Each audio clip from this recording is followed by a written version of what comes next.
Hi, I'm Chris Crotty of the Jack Jackson Podcast. In each episode of Jack Jackson, you'll follow the adventures of 1950s private investigator Jack Jackson, along with your favorite recurring characters, his assistant Kitty, Peter the landlord, the villainous Rube Goldberg, as well as new characters brought to life by our voice actors. Each episode delivers a new film noir mystery, accompanied by sound effects, historic events, and pop culture references. Some right, and well, some not so right. And to recreate the style of an old-time radio program, we include a show sponsor and record each episode in the dark in front of an audience. It's a unique improv comedy experience with a touch of nostalgia that always delivers plenty of laughs. So sit back and get ready for another episode of Jack Jackson, in which Jack takes on his toughest case yet.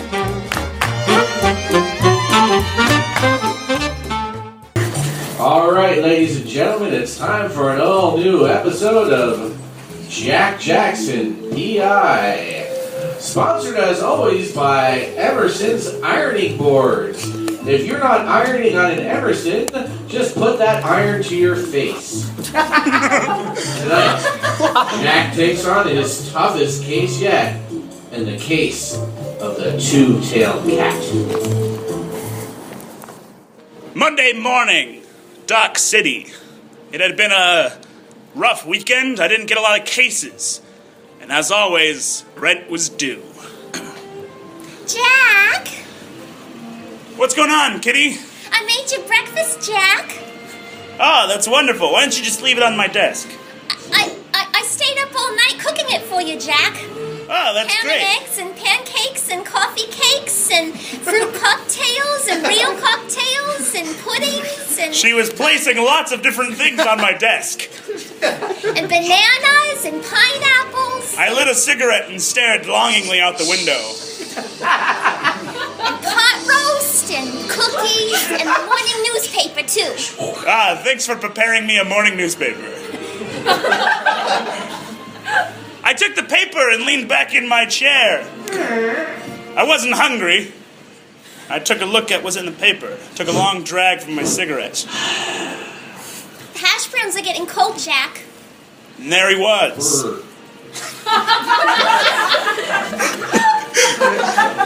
There he was, the picture of the face, unmistakable. Cold, blonde hair, piercing eyes, an evil grin.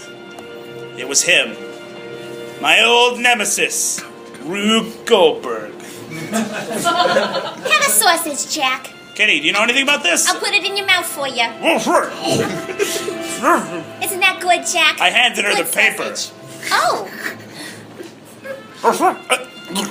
This guy's very handsome. Yeah, he's got the charm of a devil, that's for sure. Who is he, Jack? Rube Goldberg, notorious supercriminal. Oh. Says here he's back in town. Oh, dear. Hang on a sec. I picked up the phone. I'm your secretary, you know. Yeah, Jackson. This is O'Malley down at Precincts.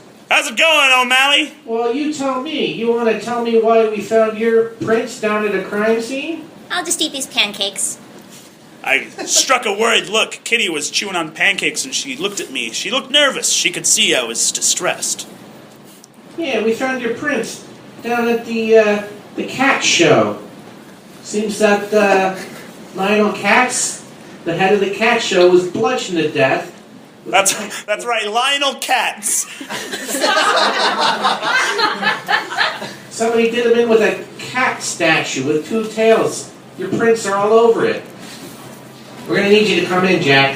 I'll be right there. I have nothing to hide. Knockity knock knock? The door was open. A squirrely-looking man with a rainbow-colored tie, combed hair, and neat shoes walked in. He had a spring in his step. Well, hi, Jack. Oh, just your friendly landlord here. Please, have some hash browns and some scrambled eggs. I made them sunny side up and scrambled if you like both of them. Oh, thanks so much. I'll take a cocktail, too. I leaned back. I had to think. Stuck between a rock and a hard place. So Jack. Listen, Peter. It's nothing. I just happened to get a big case. My rent will be in no time. All right, Jack. I trust you. But just so you know, if you're another week later in your rent, I might have to evict you. Peter was the nicest guy, but he ruled this place with an iron fist. So, see you in a week, buddy. He fixed his tie and flashed me a look that could only say, "I'm your best buddy." Well, I gotta go down to the golf course, pal, and golf a couple holes. See you next week. Yeah, I'll have all the money up front for next month, I promise. Hang on a second. Take a biscuit with you. I picked up the phone. Yeah, Jack, it's O'Malley. Did I mention we found your prints on a cat statue? I like you, Jack, but my sergeant's, he's called for your arrest. I can imagine why. That's, I'll be right down. I just gotta finish breakfast. It'll only take a minute. That's not much. Pay your rent, too. Word gets around Dock City real quick. I hung up the phone. Well, Kitty, I guess we gotta eat. I also, do you know where my good pair of shoes are? It's gonna be a minute. Oh, yes, I put them in the closet. Thanks. Why don't you go fetch them for me? It was 5 hours later when I finished eating. I fixed my coat and I was on my way down to the precinct. As I was walking to my car, I thought, the twin-tailed cat statue. What a peculiar thing to bludgeon somebody to death with. Mr. Cat. What was he known for? He had a couple of enemies. I floored it down the street. Buildings flying past. As I was driving, the thoughts kept occurring to me. Then I remembered. Cats. That's right. Mr. Katz had come to my office a few years ago. I could just hear his voice in my head right now. His exact case. I recalled the voice perfectly. Hello, Mr. Jackson. I know you're a busy man, but my cat show is in peril. I need you to figure out who stole all the cats. All the cats in Dock City are gone. That was a hell of a case 2 years ago. I remember. Wait, that's right. The cats were stolen. They were found a month later in a cargo container offshore. all of them were alive. They were all alive. Well fed. They loved it. But they were all found. And that's what I remembered. Goldberg Industries. I finally arrived. Outside the police station. Cars flying around. I parked carefully. Stepped out of my car and headed up to the precinct. You got blood on my suit. A businessman was walking down the ivory stairs. You'll have to pay for that, sir.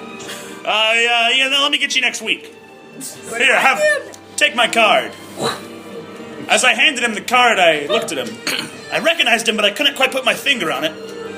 And then he started to walk away. Then I looked down at my hand. Cat fur. I looked back. He was gone. I walked into the precinct. Sergeant? Sergeant? Are you there? Let me wash down this bagel with some coffee. I'm here to turn myself in. Jackson! You're here. You're late because we've been trying to detain you for like 6 hours now. We usually don't give criminals this much leniency. But you're a cool guy. But Jackson! That's right, Sergeant. I'm here, though, aren't I? I'm turning myself in. I didn't make a run for it. That should help my case a little bit, shouldn't it? Well, you still took your time, Jackson. I had a really big breakfast. Okay, I understand. I only just finished my bagel. I sat down. 2 officers were standing by the door. They were giving me a mean mug look. As per your request, sir, I'm typing this entire conversation. Thanks. They're sitting in the corner, like a sort of stenographer, I guess. Listen, O'Hare. I have nothing to hide. I have a perfect alibi. Why don't you tell me what happened? Well, How do you spell alibi? there's a time and a place, Richards. All right. Like A-L. Well, okay, come on. All right. I'm on a busy schedule. I had a 5-hour morning. Well, what can I say, Jack? The man was dead. There was blood seeping all over his face. Hang on, my phone's ringing. Oh, okay. No, wait. I got it. Take your time, Jack. Hang on, let me get this. I picked up the phone. Turning yourself in, Jackson. Bold move. It was him. Rube Goldberg. Back in town. I figured you'd split. I should have known you were wrapped up in this, Goldberg.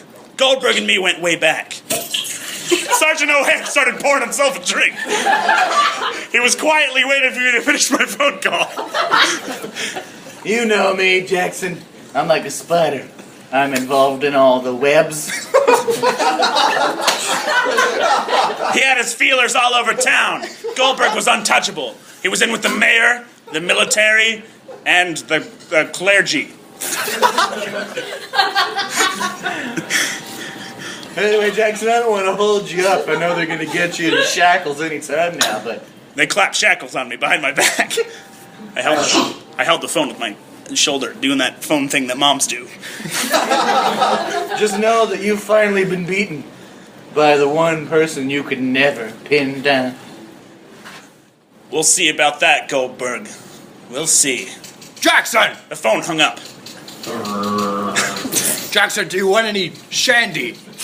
No, thank you. It's short for champagne. It's a little early for me. All right, well, I'm going to have you escort yourself into a cell. Wait, well, before we do that, can you tell me, like... Oh, that's right. It happened. You never told Well, me. the man was dead, and there was blood all over my shoes, and...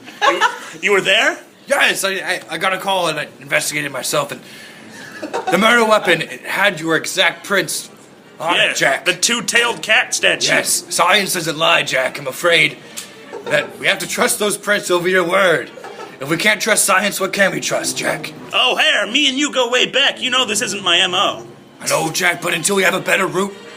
You have to arrest the first person who's involved. Well, your prints, Jack, your prints. This is right. So simple as science. And then I looked at him, and I looked down at my cuff. Damn, cat hair on me. I tried to hide my hand with the cuffs on it. You can't do that, Jack. You see, your hands are attached together with the cuffs. I just had to scratch my leg. Hang on a second, let me... I brushed the hair off. And then I looked back up. He had narrow eyes at me. And then he leaned over the desk and looked down. Cat hair were all over my feet. O'Hare was allergic. I can explain. I wasn't anywhere near. Sir, do you need your EpiPen? Yes, Richards, please.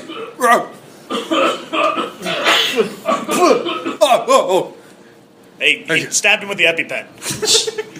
Oh, it's good epi.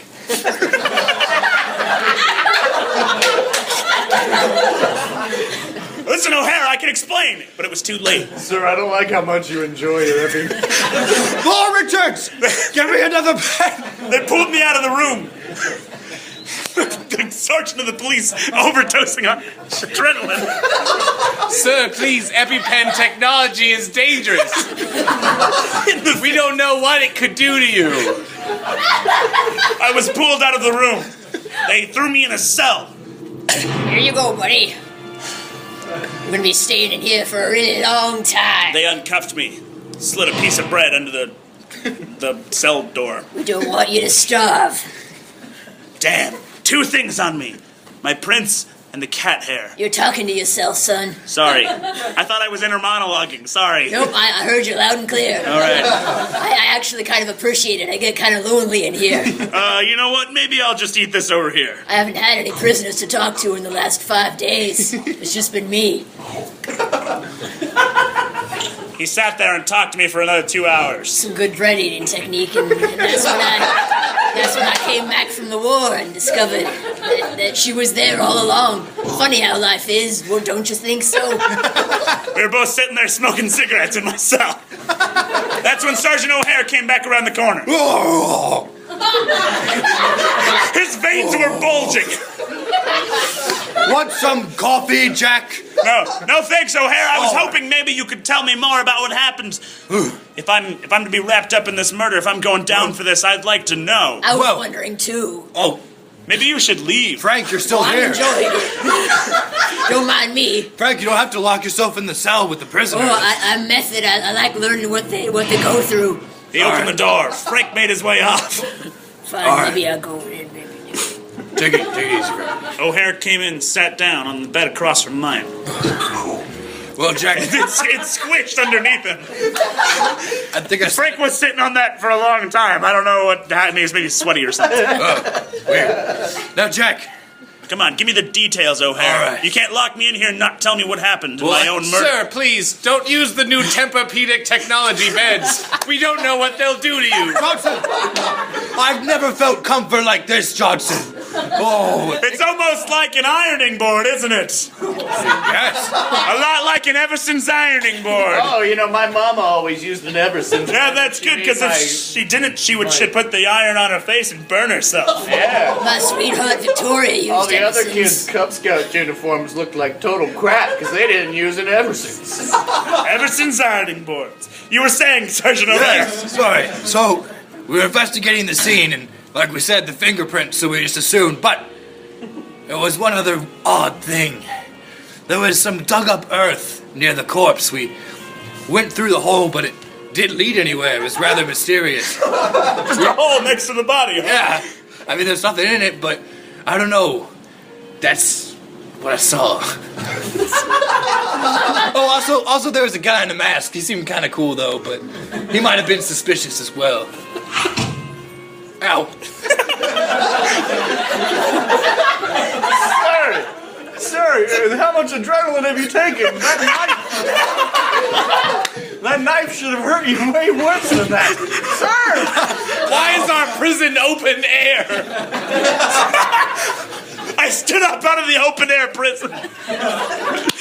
Who's throwing knives? There was a motorcycle. Somebody in a long black coat wearing a white mask sitting on it, holding 16 knives. Hey, you! Stop! He drove away. Sergeant O'Hare had 2 knives sticking out of him, but he didn't even seem to notice. No, Jackson, I am dying. So somebody throws a knife and you still think this is me? I think that's enough evidence. Sorry, that one was me. I put a little bit of soap on my knife. I'm sorry, Captain. He dropped his knife and threw it at him. Jackson, I would clear you of all charges, but I'm the only one who can, and I think I just Just died. say it here. No, you're not dead yet. Say it. What? No, he was gone. He fell limp on the ground. The motorcycle.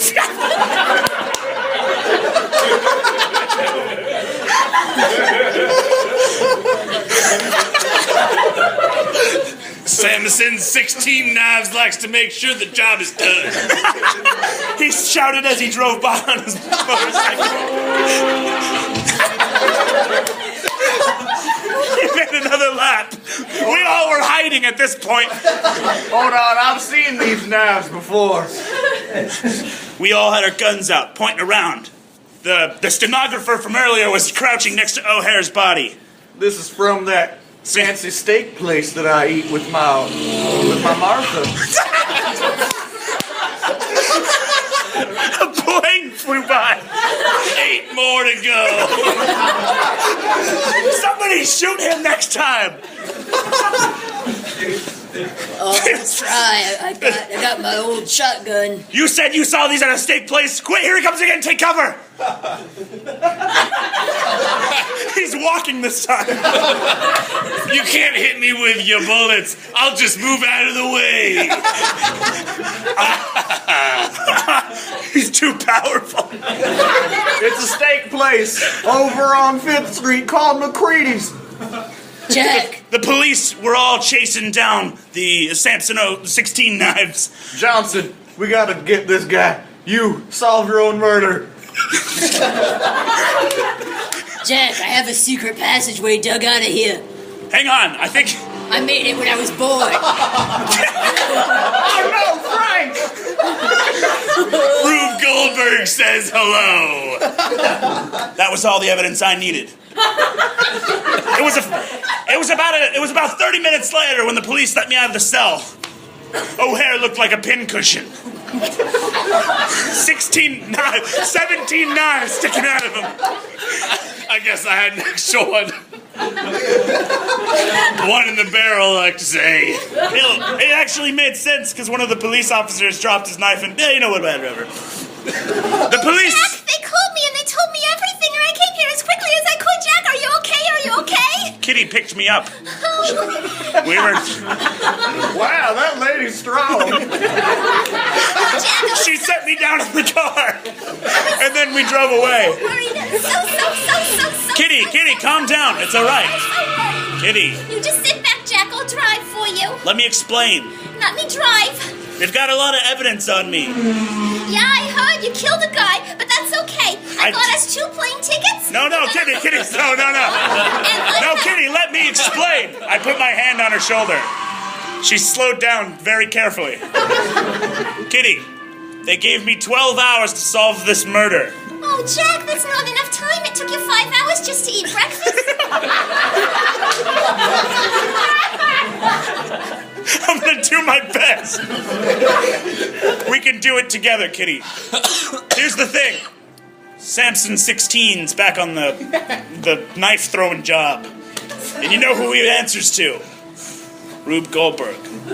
Oh, the handsome man, yeah. They also found my gun at the crime scene, buried in a hole. Yeah, because you killed that guy, I know. I didn't kill anyone, Kitty. Not this time, actually. It's okay, I won't judge you. I didn't, Kitty. I'm completely clear. I I was with you on the night of the cat thing. Oh, you remembered then. Yeah. The radio was tuning, and that's when I heard his voice. That similar, taunting, superior, familiar voice. Goldberg. Everybody who wants a piece of the action should come down to Goldberg Casino tonight. $1 million jackpot at the poker table. I looked at Kitty. She looked back at me. We stared at each other for a long time. Oh, Jack. What? No, stop. Kitty, watch the road. You hear that? Goldberg's Casino. Yeah. Everybody wants a piece of the action.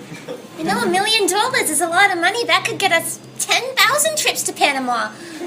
No, Kitty, I think Goldberg was being facetious. He knows that I'm out of the cell. He killed O'Hare. Oh, he killed O'Hare. Yeah, he killed O'Hare. Oh. I killed the cat guy. I mean, I didn't kill the cat guy. Oh. Mr. Cat. Let's just go to the casino, Kitty. We were driving carefully down the road. I was jumping at shadows. I saw Samson 16 in every corner. We parked in the parking garage. May I take your car? Stepped out and handed him the keys. Do you need like an ambulance? Or No, we're fine. Are you Just bring it around once or twice. I don't know if I can. I'll try though, sir. Enjoy. I won't. He pulled my car out of the rose bush and we made our way upstairs. We stepped up. Jazz music playing all around from every corner of the casino. Red and gold lights. The slots were ringing. Beautiful women walking all around with trays.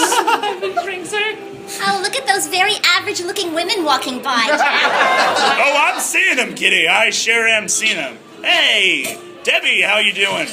She poured me a drink. Been a long time. Oh, hi, Jack.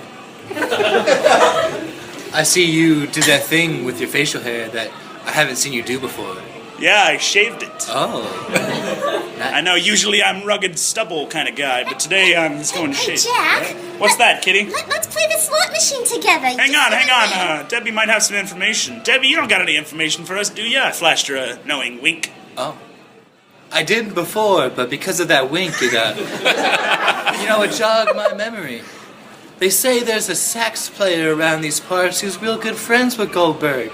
They call him Sax. Because he plays the sax. Yeah, I put that together. I'm a detective. And he's real good at it, too. Or blackjack. We could play blackjack, Jack. Kitty, That'd be funny. I'm talking to Debbie. Kitty was tugging on my shoulder. Jack, Listen, Debbie, you don't know where I can get in touch with Sax, do you? Well, I say he plays... I looked over, and I heard the sound of his saxophone. Oh, yeah, over there.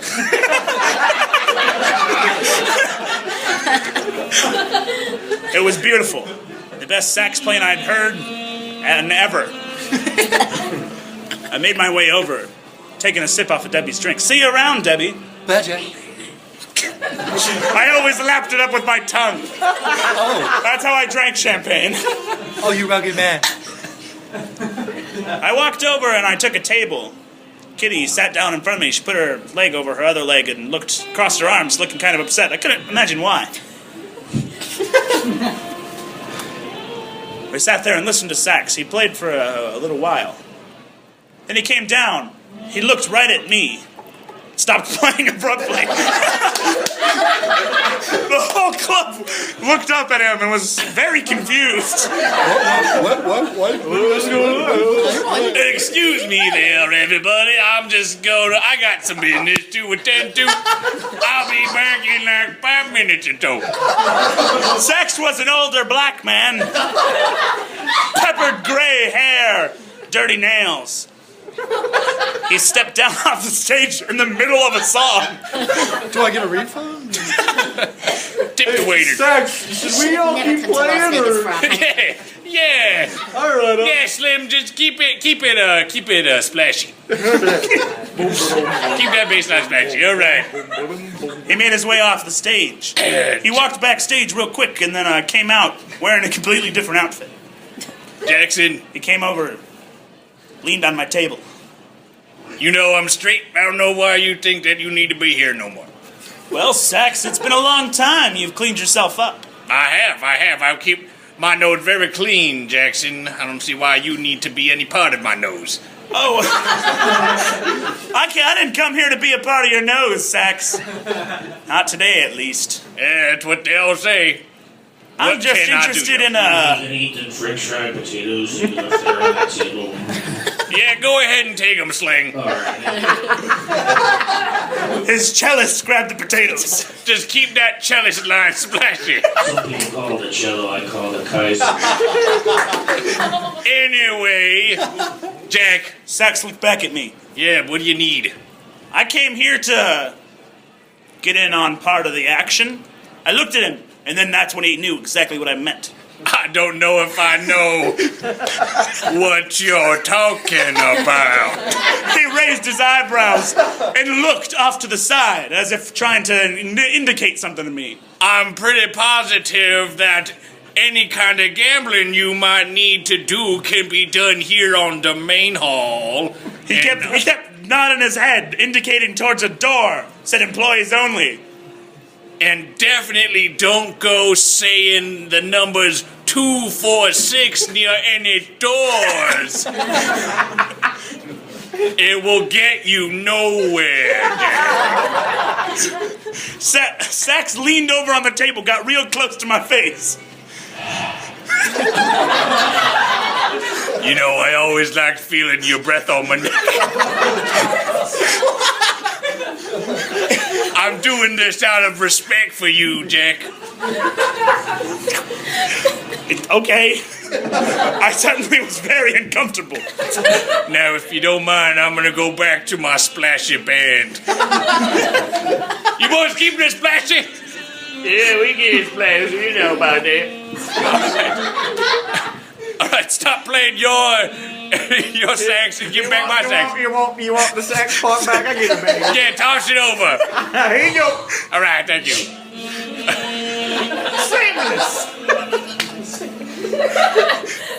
We left, heading over towards the door. Listen, Kitty, it might get hairy in here. I need you to keep an eye out. If Goldberg knows that we're coming, he's likewise set a trap to indicate that I am, in fact, guilty of killing Mr. Katz. Oh, Well, keep an eye out for Goldberg's here. That's right. We're inside Rube Goldberg's casino. That's when I saw him. He was leaning over the balcony. He looked like he was about to make an announcement to the crowd. People started to get quiet. He's tinged his glass. Hello, everybody. Thank you all for coming tonight. What a great crowd we've drawn. Oh, This was my chance. Kitty, only stay here and 3 of listen you in. clapped? Oh. Then the whole audience clapped.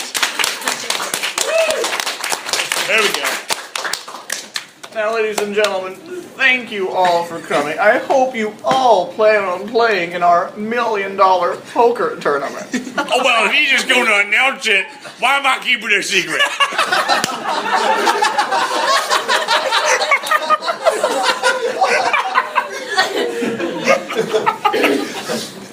Not sure what just happened, but I want everybody to please give a round of applause to our special guest tonight. That's what I like. Wanted murderer, Jack Jackson!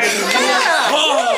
There was a gasp from the crowd. Oh! They all turned and looked at me. He killed the head of the cat fair thing. Jesus Christ! You told me you didn't do it. A light shined right on me. Do it. I'm confused. That's him! See where I'm pointing this light? That's him! I was caught in the act trying to get inside the employee room, punching in a key into the keypad. Sax looked over at me. He looked like he had one of those faces of somebody who had done something wrong and knew it. Sir, be careful with that keypad technology. It's untested. That's when I realized it. Sax did has his nose in this. He completely convinced me to try to break into this employee-only area so that I'd be caught red-handed. Hey, the guy's breaking in. He must be a murderer or something. Now, I don't know if any of you might consider yourselves a hero, but why don't we just skip the poker game? And $1 million goes to the first person who brings Jack Jackson to me. People started looking around at each other. That's when I realized. I was shot! I hadn't realized before! That's what I'm talking about! $1 million! All around, bullets started flying. Hey, it is getting way too splashy in here. I took cover behind the poker table, pulling Kitty down. I knocked the table over. Oh, Jack! Kitty, stay down! We're gonna die! We'll be fine. Just keep your head cool.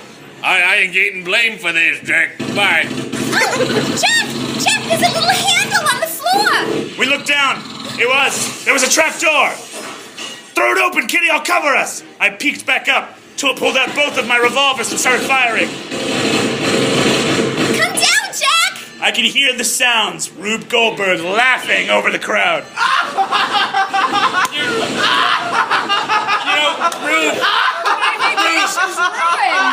Rube, it's gonna cost like $50 million to fix all this. You ruined my vacation. I dived into the trap door. Quietly. I closed the door. This muffled sound of bullets still above. Ow! Kitty, quick! Get off my foot!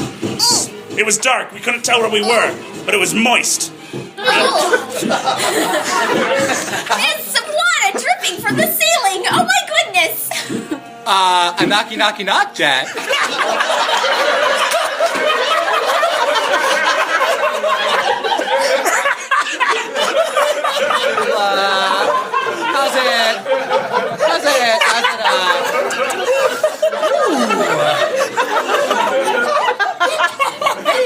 How's it? How's it hanging there, buddy?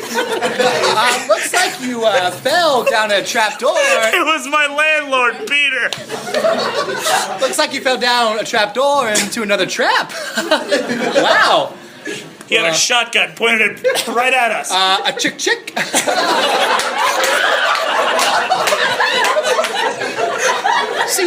See, Jack. You might know something about Rube Goldberg. See, he pays his rent on time. You own this building? Yeah. Oh, please don't kill us. I made you breakfast. Listen, Peter, put the gun down. Just let's talk. All right, man. I'm all ears, Jack. That's when I realized it. Rube Goldberg somehow always had the leg up on me. Every case that I did where it turned out Rube Goldberg was somehow involved, the king of crime, the man I could never pin down, somehow he always knew what I was doing. And that's when I looked up at Peter. His smiling eyes shining right back at me, completely innocently, like a puppy with a shotgun. Oh man, we run into a good spot of weather this week, haven't we? He reloaded his gun 3 times. Gotta be sure I still have bullets in this before I fire. Don't want to have an accident. Oh, whoa! That was a goof. Wow. Yeah, you stop shooting at us now. I'll do anything. Peter had been tipping off Goldberg all along. He had been telling him everything I was up to. You can have my watch. You can have my pearl necklace. Oh. You can have my tiara. He stepped forward, reloaded his gun again. You can have my shoes. You can have my stockings. Kitty, stop taking your clothes off. Just trying to save us. No, Jack, I'm a married man, Jack. Jack, what's happening? Peter's cheeks got all red. Jack, I don't know how to deal with women. I'm a landlord. That's nice shoes you have, miss. That's when he did it. He pulled out a statue, held it out to me. It was a cat with 2 tails. He gave me a look that said he wanted me to touch it. Touch it. And then he said it out loud. What is this, Peter? Wait a second. Huh? Peter, Huh? you're the one who got my prints. Yeah, Jack. You're the only one who'd have access to my hands. Fine, Jack. That's right. This explains all those manicure sessions. I thought we were... Oh, he punched me. He punched me again. Take that. Kitty punched him. I punched Kitty. Wait, stop. I'm punching myself now. Stop it. Ladies and gentlemen. Fists were flying everywhere. That's when it happened. As soon as Goldberg spoke, ropes lifted. The hatch of the ground opened up into like an arena sort of thing. Rising into the air. A crowd cheering. All of them criminals with various kinds of guns. What kind of contractor do you have, Mr. Goldberg? They cheered politely. Bring on the blood! I don't know how he didn't notice earlier, but Jackson, I've assembled all of the criminals in Dark City here. I can't imagine you have the zoning for this.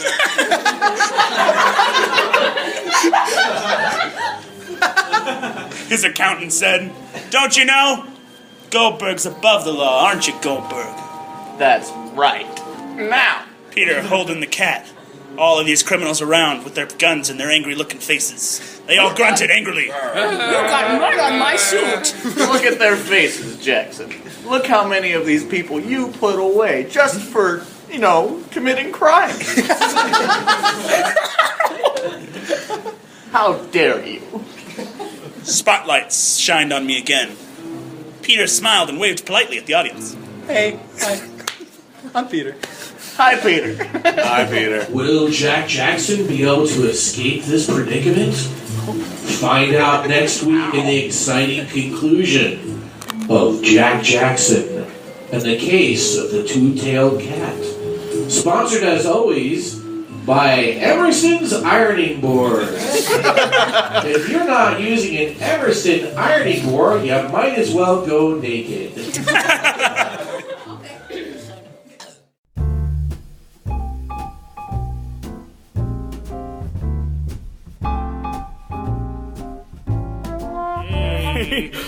Hi everyone, this is Jeremy. You're Jeremy Brint. You're Jackie Jack Jackson, and we're here in the outro, and we're just gonna touch on some stuff. We got some other of the Jack Jackson buds here. Why don't you guys introduce yourselves? Hi everyone, my name is. It's always the battle who's gonna go first. My name is Seth. I play Emerald Keaton. I play any number of the villains with numbers in their names. Actually, before we move on, can we stop? Okay, when I said Emerald Keaton, isn't that a person? Is there a person named Emerald Keaton? I don't. Is it Michael There's Keaton? Michael Keaton. Okay. I've never heard of any man named Emerald. I don't know why, but maybe it was I got Michael Keaton and Caro Emerald and became Emerald Keaton. Anyways, I play Jack's rival detective, Detective Emerald Keaton. I play Samson 16 Knives, Victor 6-year-old. If the villain has a number in their name, that is probably me. Yeah, a lot of these characters haven't come up yet, so I think this is going to be in the 6th episode or something. Oh. Yeah, so surprise spoilers for something. I'm looking forward to it. I'm Ryan King and I haven't existed yet. Get ready for me, baby. No, the whole dynamic's gonna shift. My name is Kameron Schmid. I play Rube Goldberg. Clive. We heard Clive. Was in 2 episodes. Yeah, one 1.5 episodes. 2 episodes ago in the iTunes feed, and one that we recorded last week. So you'll probably hear that like a year. All of our audience members trying to figure out when we recorded this. I also play a lot of women that Jack has slept with. We've all played women Jack has slept with. Yeah, this whole thing was just an option, like chance for me to pretend to sleep with you guys. Jeremy getting his harem together. And I am Ryan King, and I will go on to play in the future Peter the landlord and a lot of angsty young children that are upset with their parents. Oh, don't forget Peter, your dad, also the landlord. Oh yeah, and Jack's son, and Chuck Payne. Chuck Payne, pro wrestler. Ryan and I were also Barry and Larry. So if you haven't picked up yet, everyone up but me plays pretty much everybody else. This is just we're just touching in to recap on some of the changes that you're going to see in the future, and we've never had an outro in any of our things. It's all very new and scary to us. Yeah, new and scary. So one of the big surprises inside Jack Jackson, inside the actor, inside the voice actor Who's that studio. host? Who's that host? Someone should play that host of Inside. Will Ferrell. Will Ferrell, that's the guy. We're going to be moving to a weekly schedule every episode, because right now, in real life, we're on episode 16. We just did episode 16, recorded it live, and currently this is episode 6, I think. 5 or 6. So we're going to be going to weekly episodes, hoping to catch up with the real world and get you back on live time, because the episode we just uploaded was recorded a year ago. A lot of things changed. It's Ryan. It's me. In addition, for those people who don't know, we record our shows live, like we mentioned, every first Saturday of the month at Comedysportz Sacramento at 10 p.m. after the main stage Comedysportz show. And that's only $8 to come in to take part in the live show. So if you're enjoying this podcast, you can also come and see us live, or at least sit in the dark near us as we laugh at our own jokes a lot. And what Jeremy means by take part is hear your voice in the background as you laugh. So like if you're Ash, you can hear yourselves in there. It's okay to have their names we don't mean take part as in like randomly make a character and like just yell. But that is a good segue, because one of the things we do want Actually, you can.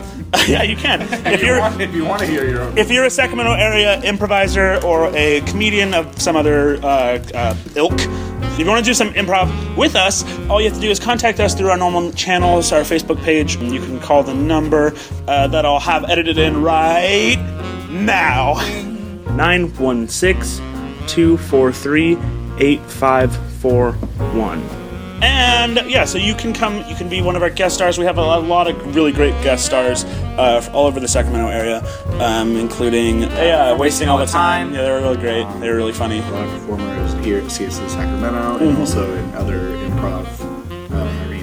Comedy clubs from around town, around town. Pretty much local comedians. Yeah, anyone around the area, and even if you're not from the area, you contact us. You're coming into Sacramento. We can. Don't do improv. Don't speak English. If you just don't speak English, that might make it a little hard. Sarah did do a whole episode in Japanese.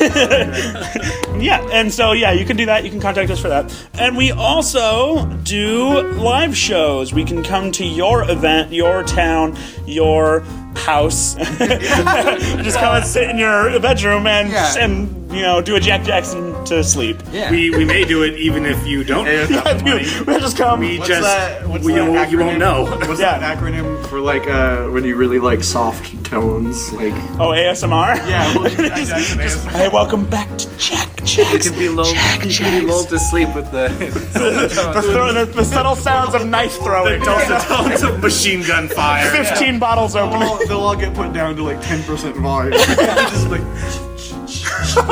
Yeah, you can hear it sometimes. You can hear those episodes. Like we said, we record all our episodes live. Most of them you hear like laughter in the background. Sometimes us laughing at our own jokes. Sometimes you hear people screaming, "Get out of my house!" Those episodes we recorded in people's rooms without their permission. Just broke in. Yeah. We've stopped.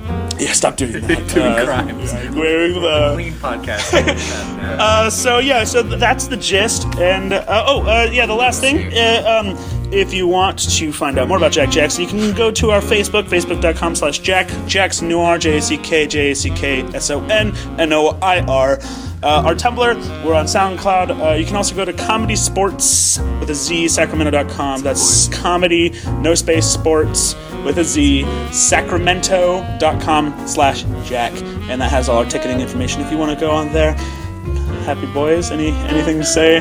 We're just happy boys. Just a couple happy boys. So one of the special things we're going to do, for every 50 iTunes reviews we're going to release a special episode recorded just for the podcast, not a live show, based off of requests that you guys leave in the iTunes. So if you have a special character from the show you want to see more, if you have an interesting idea for a crime that you want to see Jack Jackson take on, leave us a review. If you want a first-person episode from somebody other than Jack. Yeah, if you want to see, any of these ideas, if you want to help us expand the Jack Jackson universe, leave us a iTunes review. Give us 5 stars. Say how much you love the show or how much you hate it.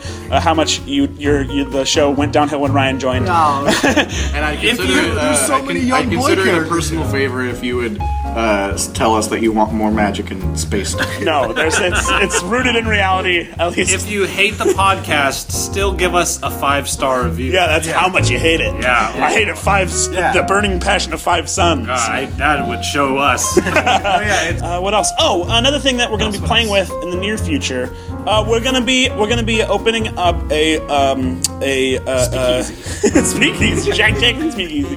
No, we're gonna be opening up a email just for Jack Jackson to send letters to Jack. So in canon, in universe, you can send messages to Jack Jackson himself. Received Jack Jackson, care of Kitty Kitsworth, Jack Jackson Detective Agency, Dock City. I'm gonna make so many burger emails. And we're gonna open that up, and then maybe at the end of the episodes, we'll read some of your guys' letters to Jack Jackson. 50 of the letters are gonna be like, "Why'd you let that criminal go?" Yeah, why is there such huge plot holes in every episode? Why do you say it's the 40s in some episodes? Why do you have 2 children that you don't know? So yeah, if you have anything you want to say to Mr. Jack Jackson, you can go ahead and send that to the email, which we will be editing in right now. JackJacksonNoir@gmail.com. Oh, thanks guys. Bye-bye.